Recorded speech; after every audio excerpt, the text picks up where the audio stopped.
got an email from school that my son has 9.5 hours of detention. So I asked him what the hell's going on, and he tells me like, well, Dad, for every time I'm late, I get 30 minutes of detention. So I guess he's late a lot. They have this crazy system is that if they're late even by 30 seconds, they get to all stand in line for like 10 to 15 minutes and get a late sleep and take the sleep to the teacher. As for me, when I was a student, way back in Eastern Europe, I don't think I was ever late. And if you were late, I don't think there was any kind of a late sleep policy. No, the teacher would publicly humiliate you and give you shit. Oh, sorry, I'll edit this out. But yes, humiliation in front of your peers usually did the trick. Or they would give you this good old подзатыльник, the back of the headnik. But I know they don't beat children in American schools. Or they would grab you by the ear and kind of like place you at your desk. Or they would call your parents, and then all hell would break loose, because unlike here in America, in the old country, parents would usually side with teachers against those pesky children, because the job of parents is to make the children miserable, not to get the teachers fired. But here in America, it's very sophisticated. They have this detention system. So I asked him, like,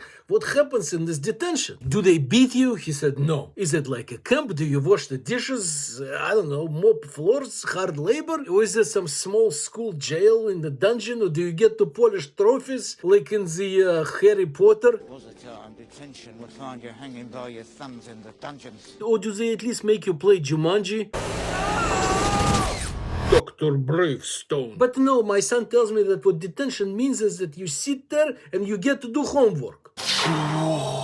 Oh my God, this is not different from home, because when he comes home, obviously he has to do his homework until it's done. So I'm thinking of reaching out to school administration and tell them to cancel all the detention, because my son gets his detention at home. You know how some children are homeschooled? Well, my son gets home detentions. Thank you so much for listening. But the main message of this video, my dear fellow suffering parents, is make your children miserable.